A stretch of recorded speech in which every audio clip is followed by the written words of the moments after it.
I've discovered over the years that, the power of life and death is in the tongue. In the tongue, yes. And the money will not stay with somebody who hates it. I don't know whether it's, I think it's even at a cosmic level. If you keep being associated with hatred of money, money will itself whittle away. Will hate me as well. Will hate you as well. It doesn't want to be where it's hated. So a lot of people I speak to, they're like, well, I'm not yet at. I'm still waiting to. If only I get. Someday I will. Someday I will. It's like, no. Someday is today. It's today. Tomorrow is not promised. It never comes, but today is guaranteed because you are in it.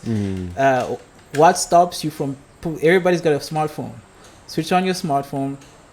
Put your camera on. Start creating. This is Mogobe Nuggets of Wisdom podcast. We enthuse, we energize, we inspire, and we empower intrapreneurs and entrepreneurs of all stripes in BW and beyond.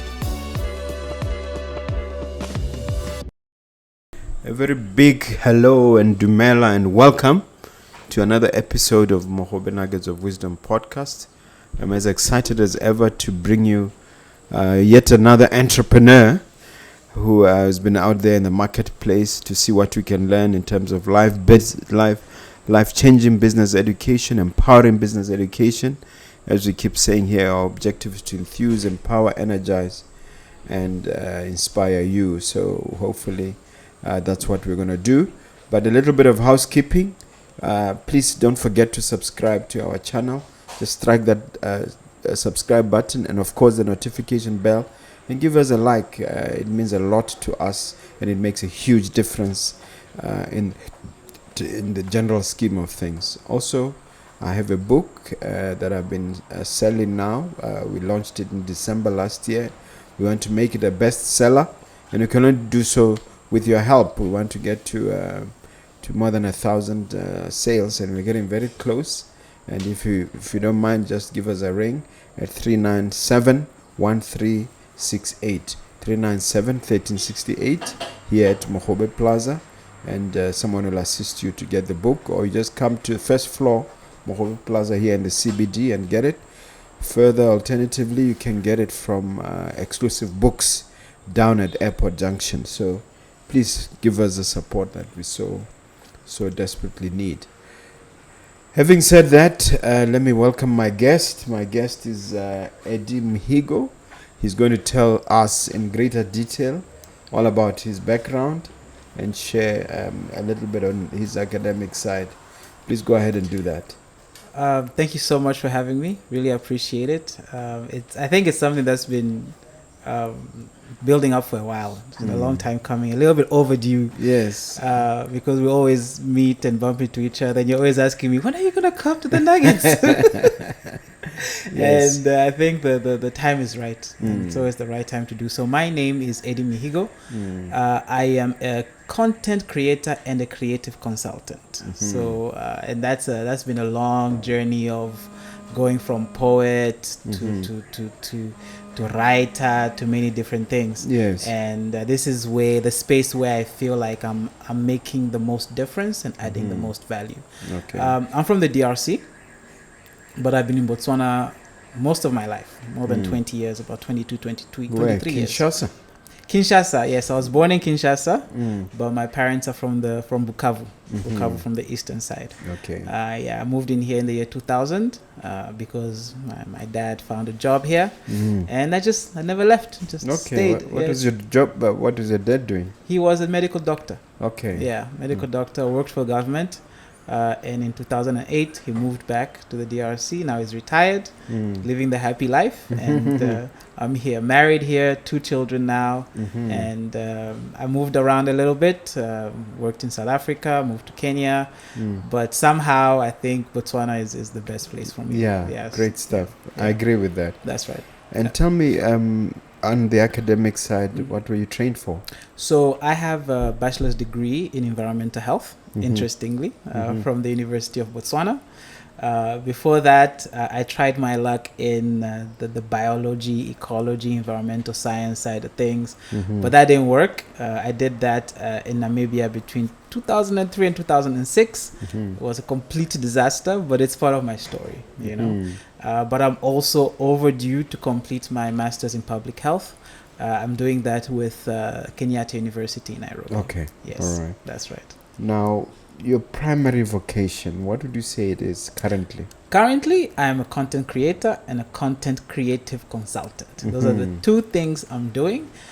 So my journey is basically looking at gaps in people's expressions digitally and trying to figure out how to enhance what they're doing and how to do so sustainably. Because most of the time what you find is someone wants to say something, they want to tell a story, but they can't afford to when they think about it in their minds, because they want state-of-the-art equipment, they want 2, 3, 5 people working for them. And what I come and I tell them, listen, the best things are done when your story is straight. So if you're able to tell your story to me standing next to you, that's already a plus. Let's remove me, let's put a camera there. Just a phone camera. If you're able to tell the camera the story, you're halfway there already. So that's pretty much what I do. How did the shift go from public health to content creation? That's a good question.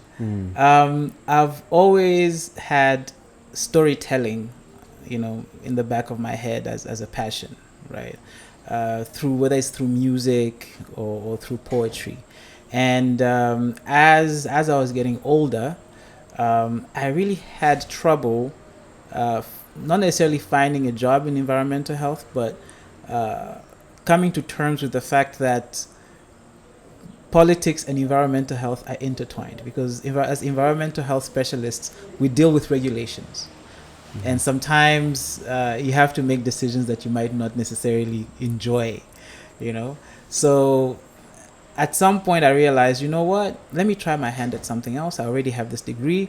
I know at least A to F when it comes to environmental health. Let me try and follow my passion. So I opened up an internet cafe at African Mall, which is down the road from here.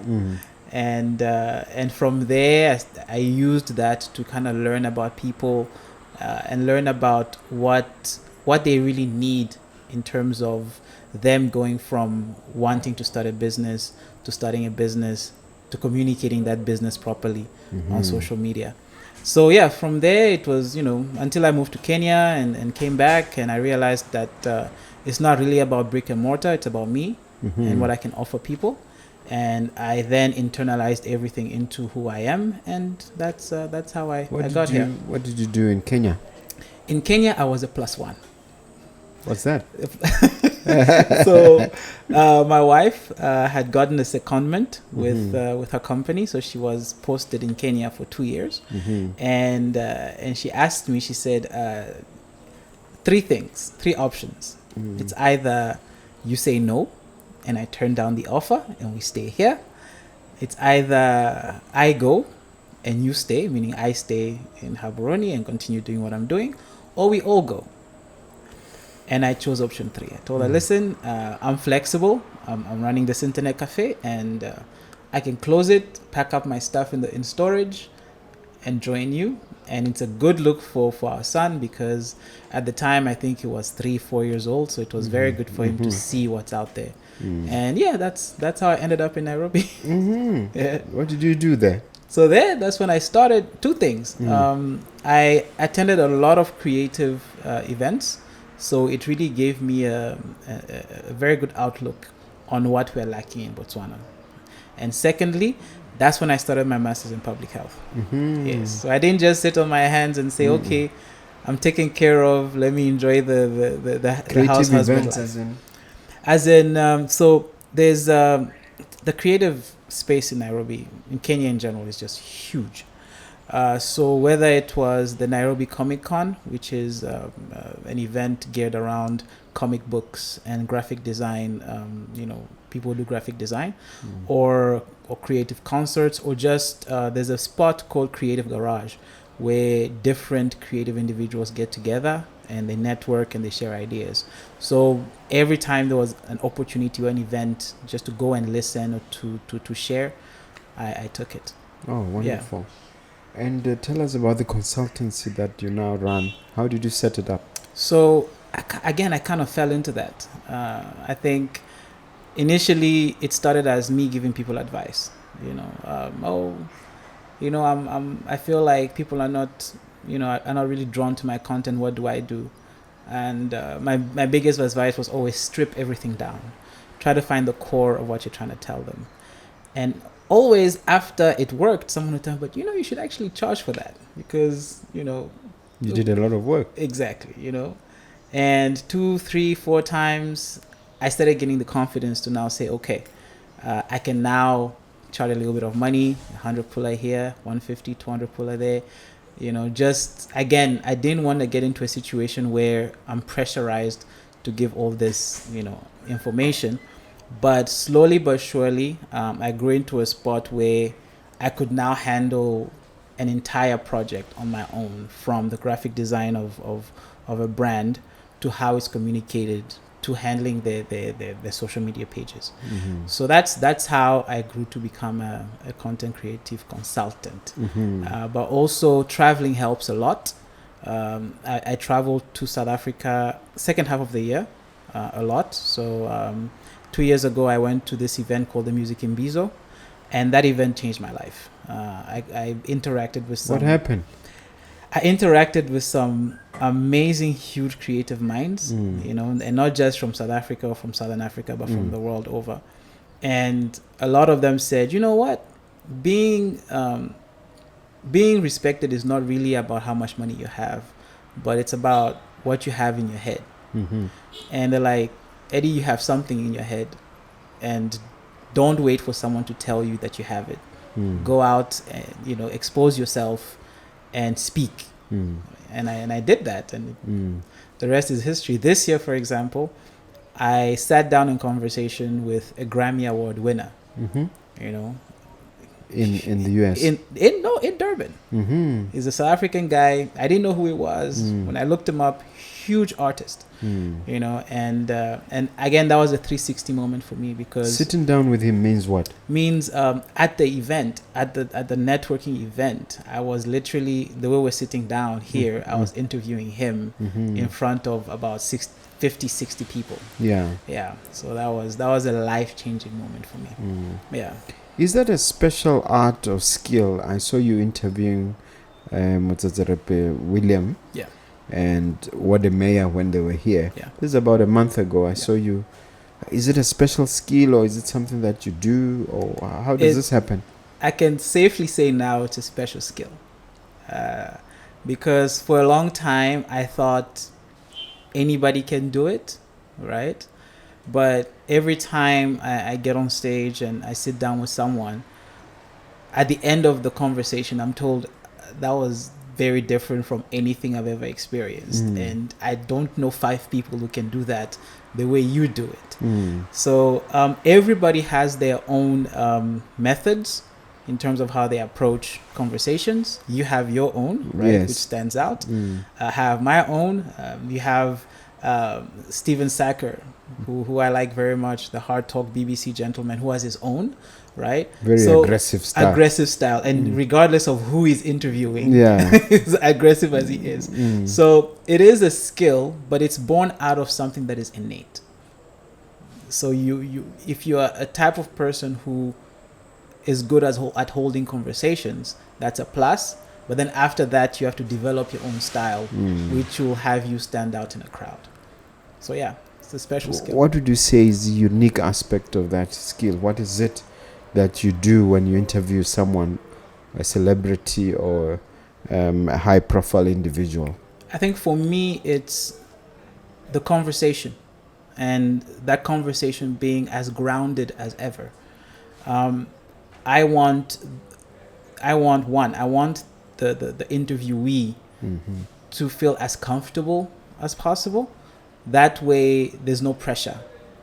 And at some point, they actually forget the crowd is there, And then 2, one must never ignore the crowd, the crowd is part of the conversation. So one thing I do is I try to keep our conversation as short as possible, and then I bring in the crowd and I jump into the crowd and become the crowd, because I'm like, guys, now you are the ones interviewing the guest. So do you then get a question from a member of the public audience, and then reinterpret it or repackage the question? That's right. I And then- repackage the question and the answer. Oh, okay. Yeah. That's Yeah. pretty unique. Now, what did you say are your significant accomplishments or triumphs?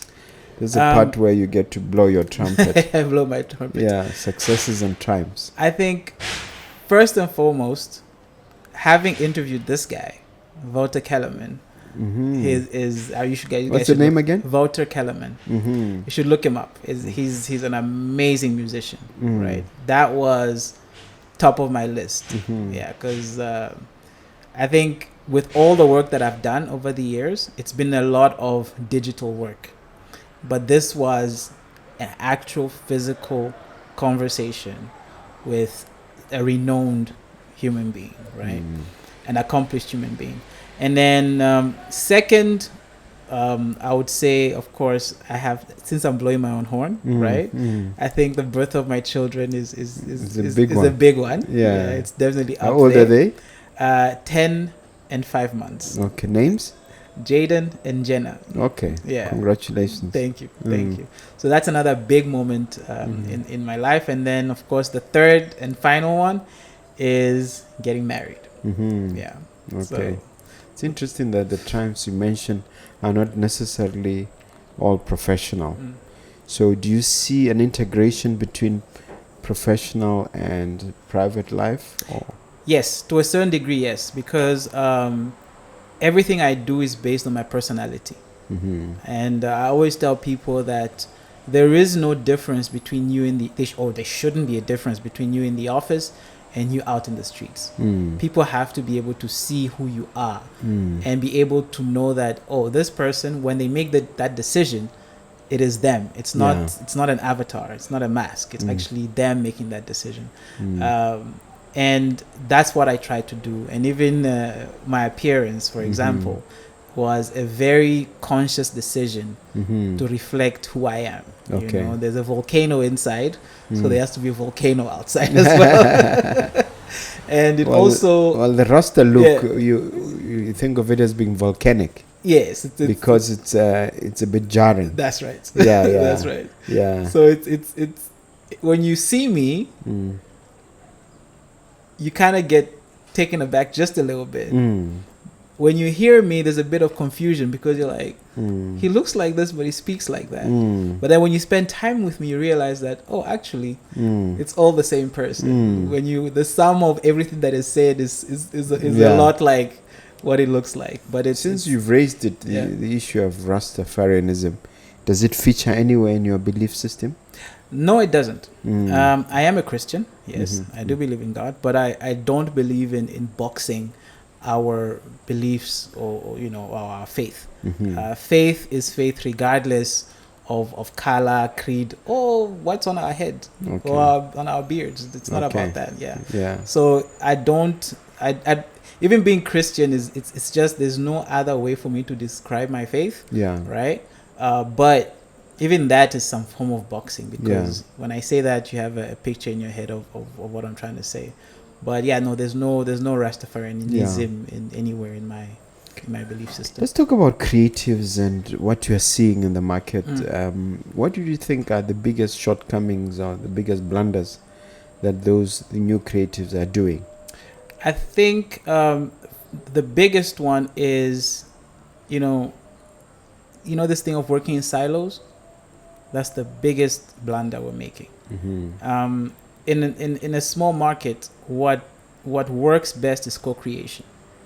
My biggest projects have come from me pulling from people who are actually here in Haboroni, and telling them, listen, my job is X, your job is Y, let's work together and make Z happen.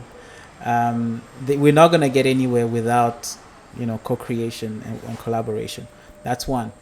Two, it's thinking that we are less than.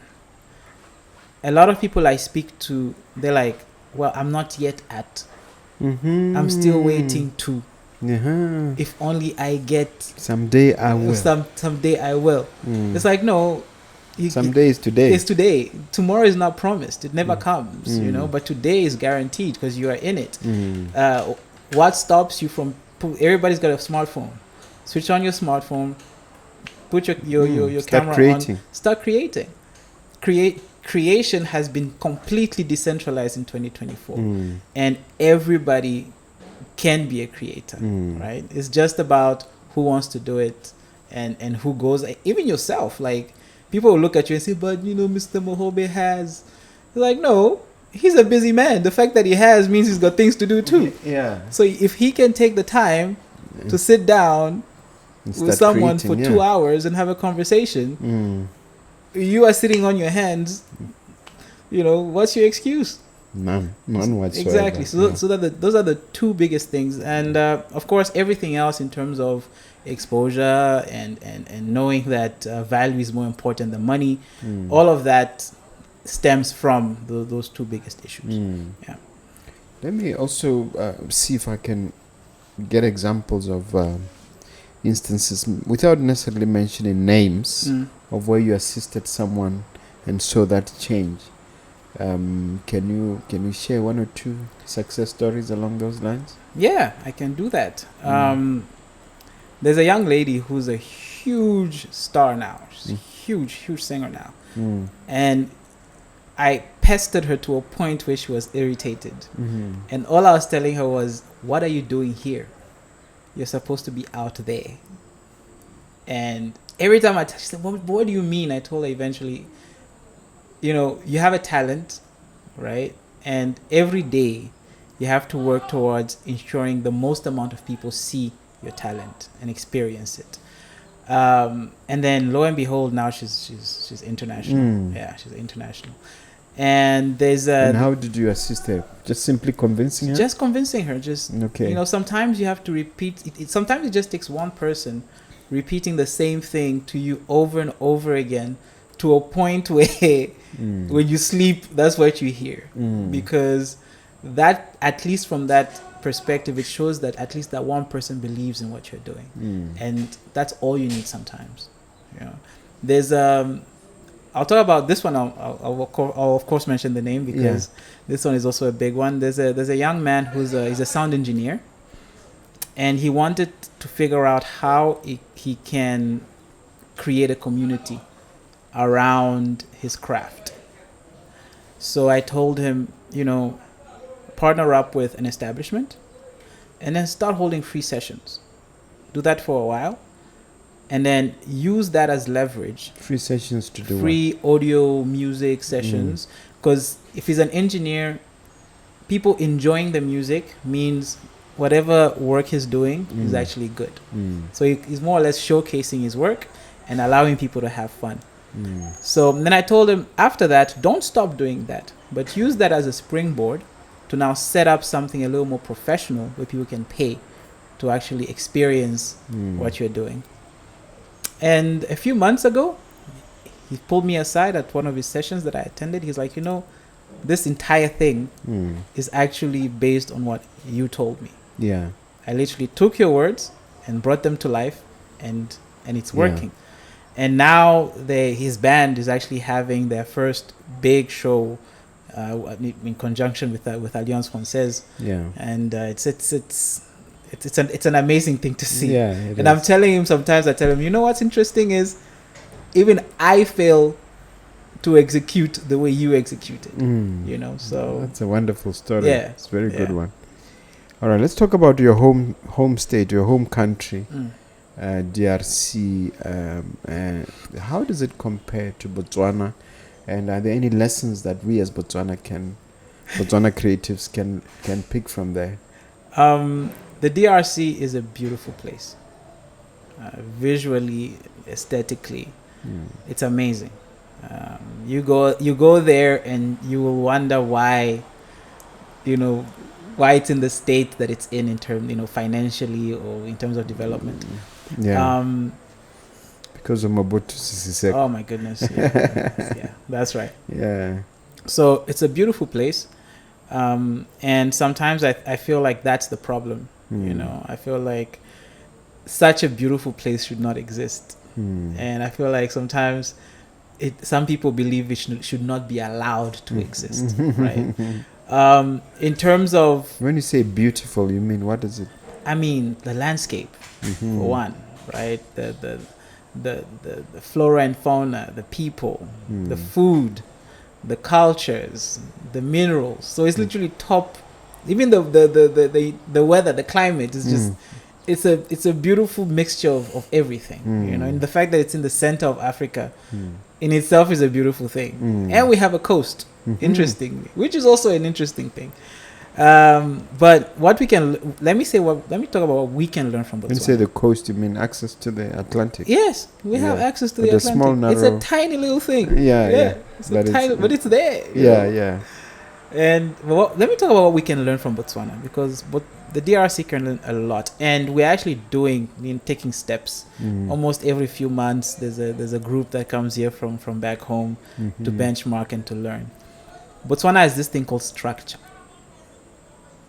We don't have that back home. You know, is it chaotic? Is it not because of the war? I think the war is part of the problem. I think the war was the source of all of that. But it's a bit quieter these days. It's a bit quieter. It's a bit quiet. Yeah, I mean, there's already drama. I think a few days ago, one of the villages in the east was taken over by one of the rebel forces. Just a few days ago. Oh no! You know, so. And I know that a lot of that is also propaganda, because you'll find on the ground it actually didn't happen. But because people have that perception of what the DRC is, if I wake up today and say, hey, I've taken this village in the east, it's publicized as such. Everybody will believe that. You see? So we need to learn from Botswana structure. You know, that everything has its place, that everybody has a task that they have to do. And nobody should don't jump from your box into someone else's box and try and do their jobs for them. And that's what Botswana does very well. What Botswana can learn from the DRC is challenges are a reality. And they are with you every single day.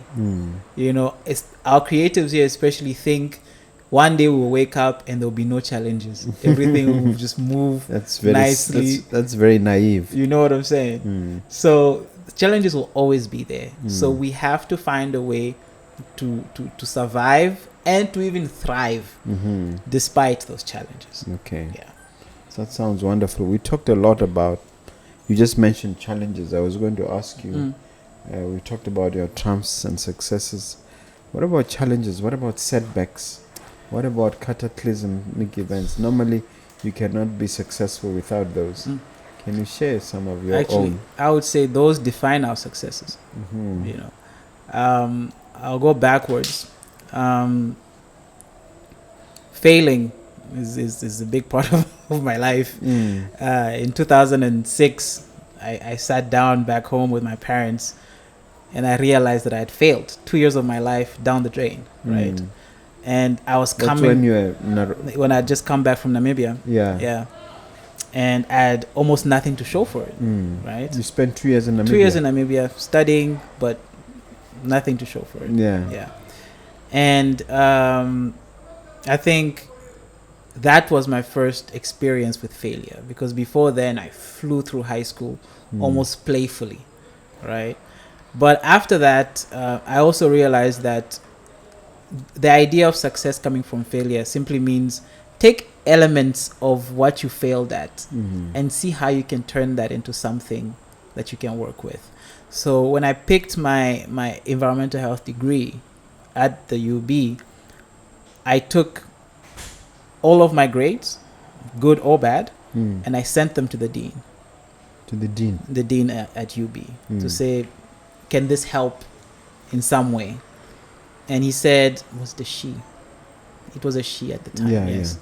And she said, you know what? This will allow you to get into the program, which starts in year 2.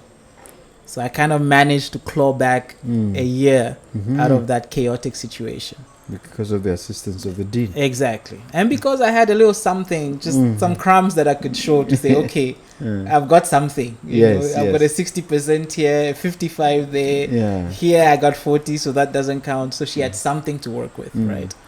So that was a big moment for me, like failure and learning from it.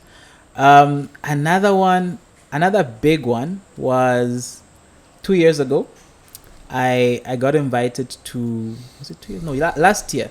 I got invited to Durban for this event that I go to every year. Mm-hmm. And last year, What's the event called? it's called the Music in Bizo. Bizo, yes. Yeah. Mm. And last year was big because we took time to plan it. Eddie, you're gonna moderate this, you're gonna create a podcast around the event, you're gonna interview guests, and I didn't get my visa. I didn't get it in time. Why? Imagine that.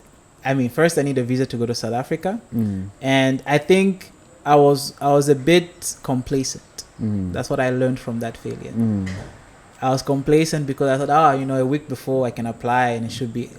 Should be no problem. Yeah, I should have done it months in advance. You see, so that was the big one because I lost income, and I let down a number of people who believed in what we were working on, and I lost an entire year because of that. So this year I had to take myself to Durban once again and gain back that trust and literally work for free to a point where the organizer was like, okay, you know what, we're good, let's see what we can do together next year. So those are two big ones that I learned from. Yeah, great stuff. So it looks like this Imbizo is a very, very big event in your field. Is there any such, or everything revolves around the Imbizo? So I think for me, right, because it happens around the second half of the year, it allows me to gauge where I am in my work and what I need to do to move forward. Yeah. So interacting with so many creative individuals, you know where you're sitting. You know, okay, when I came, I was more of a novice. I was sitting down, just absorbing everything. Now I'm part of the conversation. I'm giving information. I'm giving input. I'm seeing the novice that I was last year sitting there and nodding to everything that I say. So that's why I love that event. It allows me to really gauge myself and to see what other elements I need to add to my arsenal for the subsequent year. Okay. Yeah. Incidentally, what does it take to land a gig with William and Odemaya? What did you do to position yourself to be able to the man at the center of that one? Because these are two of the biggest stars in Africa. You know, everything that I've told you is part of that. It's about just being you and being as intentional as possible.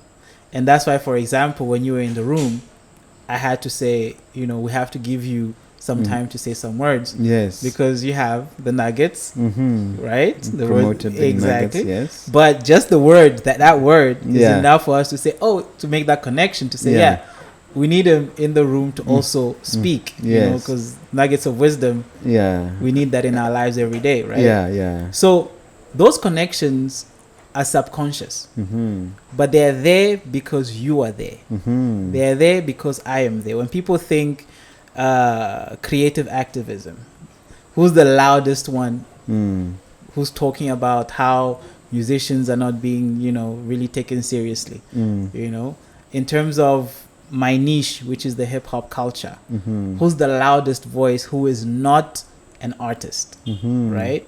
So people wake up in the morning, think of an idea, and automatically it's linked to who I am. And then they call me and they say, we want to do this, what do you think? And that's what happened. Yeah. And it took years to position yourself like that. 10 years. 10 years. Okay.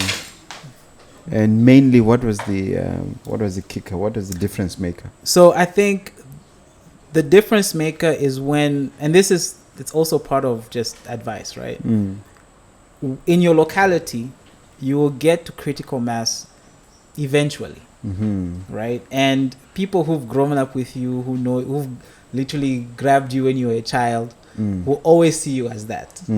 Your friends who you played football with will always see you as that. I'm sure you've seen documentaries of people who are accomplished, and the person who's down in the neighborhood is like, yeah, we used to kick stones with him.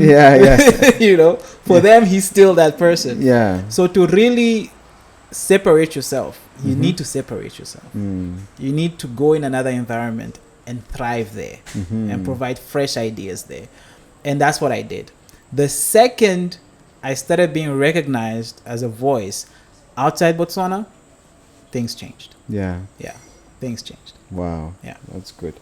Now, I hate money. You have said that, those words which make my skin crawl. And it's something that it's part of a presentation you have. Tell us how that evolved and tell us what it means. So, I've always had a strange relationship with money, right? I can't have it long enough, right? The soon as it's in my grasp, it's gone. I hope, right? I hope you're not doing what Solomon is talking about when he say a fool and his money are soon parted in the book of Proverbs. You know what? That's me, right? That's me. What do you spend it on? Mostly now I invest a lot in what I'm doing, right? So whether it's traveling, whether it's buying equipment, whether it's investing in my own personal reward system, right? So that's what I do now. But back then, I would literally blink and it's all gone, right? So I always asked myself. What, alcohol? Back then, yes, but I've been sober 5 years now. So that's another they say big win. the things that eat money is wine, women, and song. That's right. That's so right. Was it all three? 2 of the 3. Yeah, okay. 2 of the 3. Yeah. So I think after a while, I started redefining my relationship with money to say, okay, if I'm scared of money because of how I use it, and if I'm selling myself short because I'm scared of money, I need to then find what makes me tick. What it is for me is value, right? So every relationship that I have is based on value.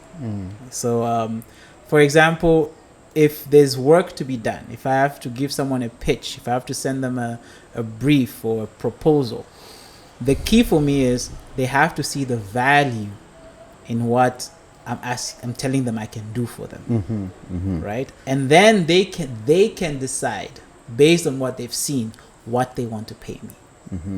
You see, so when I get the money now, again, it's still not about the money; it's about the value. I need to take that money and reinvest it in the value that I'm creating. So, what are the tools that I'm using?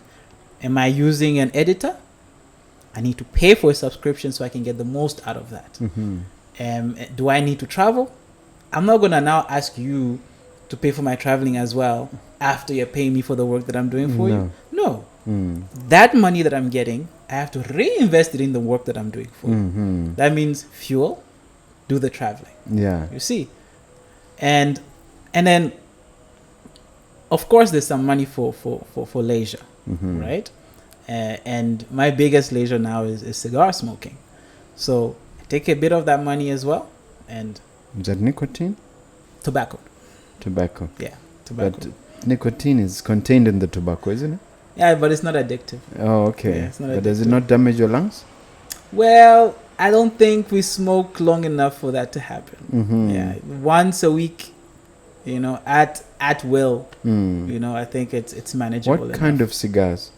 Mostly Nicaraguan. Yeah, I know everybody likes the Cubans, but I prefer Nicaraguan cigars. Is there a difference? Yes, there's a difference. Taste? Yeah. So the one is a lot more balanced, smoother. That's the Cubans, because the Cubans are more commercial, whereas the Nicaraguans have a lot more spice in them. Yeah, so it tends to hurt the back of your throat. I've never heard of an African cigar. Is there such a? There are actually quite a few. Yeah, there's the Mosio Tunia. out of Msiwa Zimbabwe. Tunya from from Zimbabwe. Victoria Falls. That's right. Mm. It's an American company that the gentleman worked in the U.S. and then set up in Zimbabwe. Mm. And then there's Bongani Cigars. Mm-hmm. Their leaves come from Mozambique, I believe, but they're based in South Africa.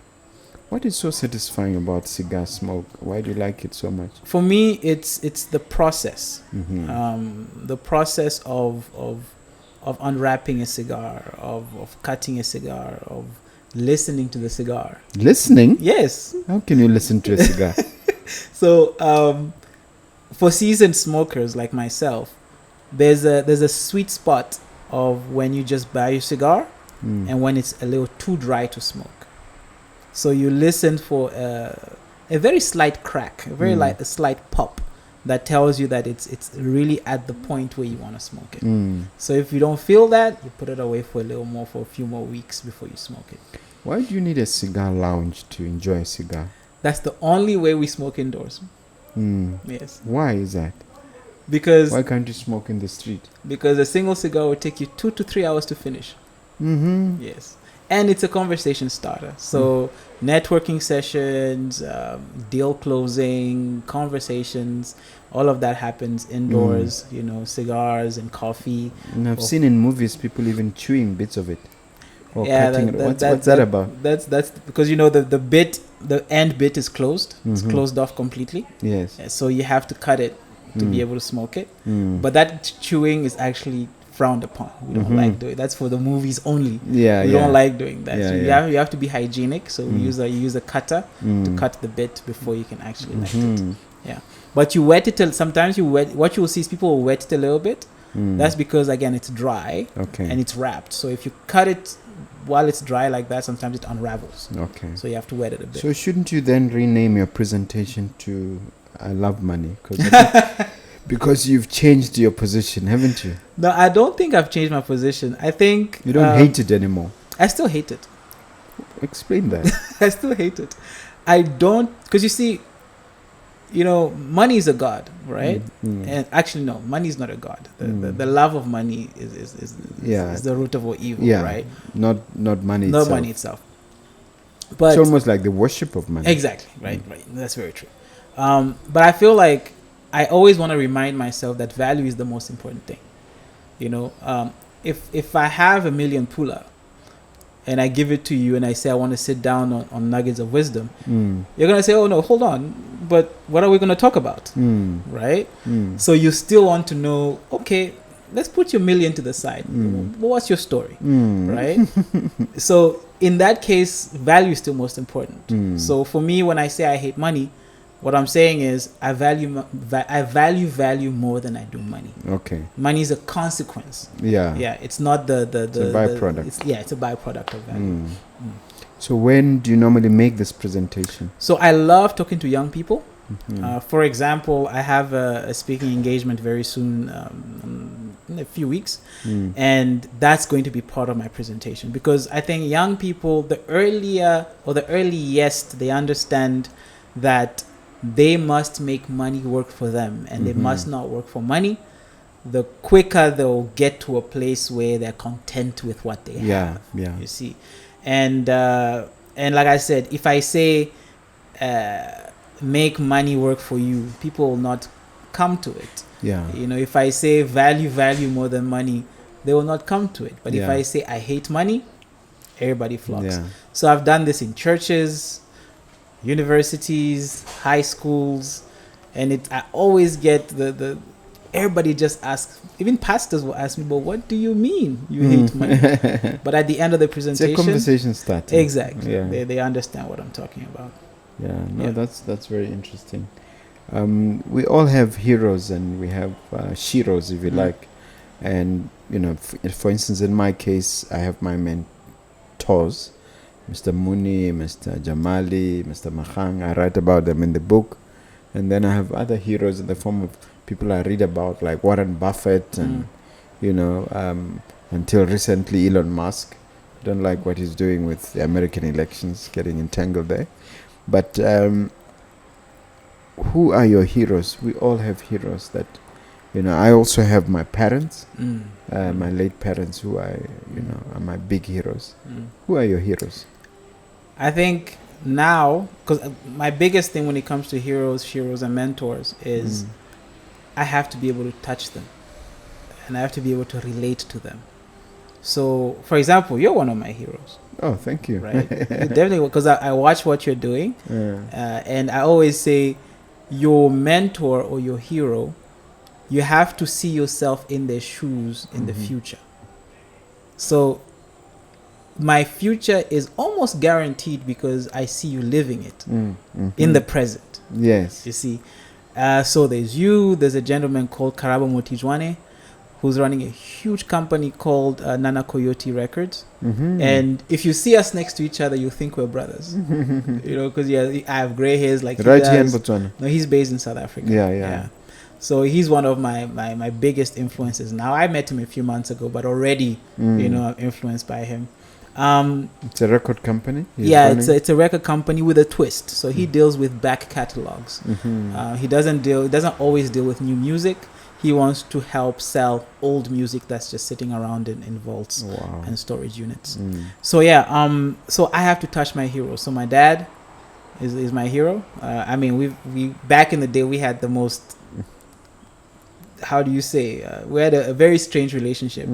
But I think when I grew into adulthood, I valued what he was trying to instill to me, and that's what I'm trying to tell people about now.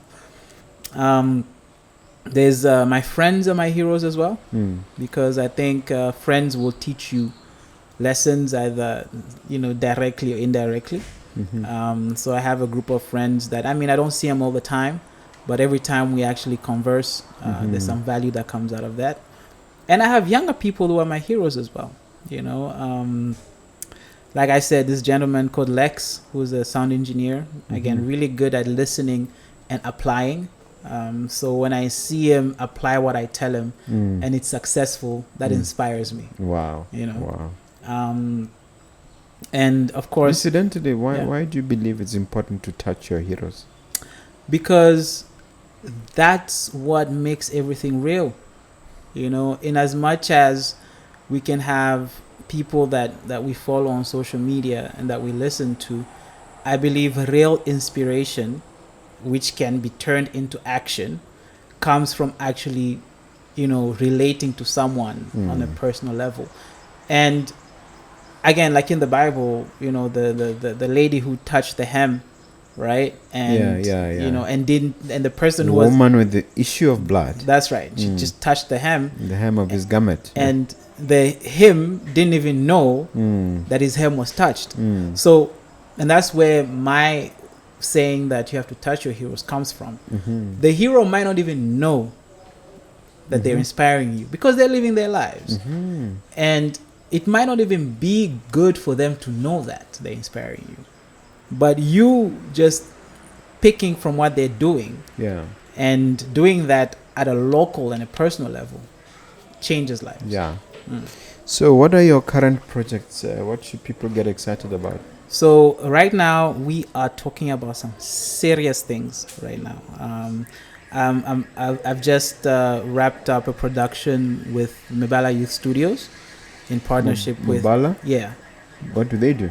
They are a youth center, and what we do over there is we look for interesting not just interesting but relevant conversations to have, and we turn them into media that can be consumed by young people. And we try to also have young people be part of these projects. Right now, we finished a project with the French Embassy called Sechaba Are You Listening? It's a podcast, and it deals with women-related issues. We finished season 1, where we're putting together watch parties with young people, young ladies, young men, to have these conversations around women. And we are about to start shooting season 2. Wow. Yeah. And then there's a concept. I'm doing concepts of shows. So we've partnered with the Midweek Sun, and we're doing concepts. One of them is called the 9 to 5 Hustler, where we interview individuals who have 9 to 5 jobs, but also have something they're doing on the side. So the idea with these shows is they're not fully developed, but after they're shot, so we shoot an entire how do you call it, season, which is 13 episodes. And then we look for sponsors to take up the show, and we develop the show further. Yeah. So we're almost done with the 9 to 5 Hustler season 1. After that, we're going into the next concept. When you say we, you mean? Thank God I have a team now, because for a long time it was just me. But now I have a project manager who's in charge of the entire, whether it's a concept show or Sichaba you're listening.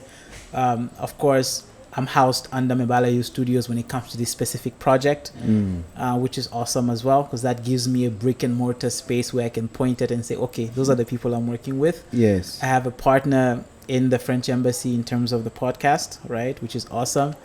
And I have cameramen, right? I have presenters, and it's a beautiful place. It's a beautiful place at the moment. When we had our little Instagram stint, you mentioned you speak 3 languages, one of which is French. Has that been an advantage in your work? And to what extent can you urge people to learn more languages? It is an amazing advantage. I really wish I had learned like German and Chinese when I was younger. And I think I took French a little bit for granted, at some point in my life, because I was so focused on perfecting my English. But I've gotten in the most weird spaces because of French. I sat down with the top management of Depswana one time. Simply because you had the DRC government on one side, Depswana on the other side, and they needed someone not just to translate, but almost transliterate. Like, you're not just translating, but they want the DRC guys wanted like nuanced translations, so they could understand the core of what was being discussed. Yeah, because you've been steeped in both cultures. Exactly. You see. So that was when I sat down. That was weird, because even the attaché from the embassy was shocked, like, what are you doing here? And I said, no, I got a call to come and do this thing for these guys. So that's what language, just knowing an extra language, even just as an intermediary, not as an advanced, not fluently, that's what it can do for you. And it's very, very important. I got a call just a few days ago for a journalism job, and they said, listen, we don't really need a journalist per se, we just need someone who can interview English speaking individuals and French speaking individuals and be able to give the answers that they give in both languages. So again, you don't necessarily have to speak both languages fluently, but if you're able to give opinions of what has been said in both, so it has added to the bottom line. Absolutely. Absolutely. Which leads me to the next question that I normally ask people: where is the money? In other words, is there zaga in what you're doing, and can you become a multi-millionaire from it? Because I'm sure the youngsters watching are very keen to know where the money is. I'm the worst person to ask that question. No, there's definitely money in it. But one has to have patience, one has to have respect, and one has to have perseverance. Because it's not a straight line. You're gonna trip, you're gonna fall, you're gonna roll back down. You have to get up, you have to start walking. You might have all the tools in the box, you will still trip, fall, and roll back. It will happen. So there's definitely money in it. There's a term I heard a few years ago, not billionaire, but brillionaire. So brilliant with air at the end. And I think if you strive to become that, it implies being brilliant and being financially independent. That's right. If you have that, you will find that... I think you're already a billionaire. I don't know. From what I'm seeing, we're still getting there. I think once my chin completely becomes white, then I'll say yes. Okay. We're getting close. So I think that's what we should strive for, because money without brains you get nothing out of that. It's hopeless. And of course, brains without money, you become frustrated. So there has to be a nice balance, and that comes with time, with learning, with listening, with respect. All right, let's talk about the long term. You know, in terms of, you know, if you're looking a couple of decades down the line, when you talk about Eddy Mihigo as a brand, and of course we talk about Know the Ledge, which is a play your company's knowledge, know the ledge is Know the Ledge. I like that. Yeah, it's a play on knowledge. Yeah, but also it's also the idea of living on the edge, you know, living on the ledge. And understanding where you are, your environment. That your environment is a bit volatile. You have to know your surroundings. Or it's not living on the edge; it's living on the ledge. Okay, that's right. I like that. That's right.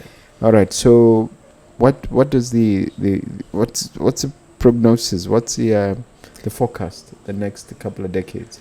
So, looking at you, for example, I would love to have a building, right? And different aspects of creation happening in that building.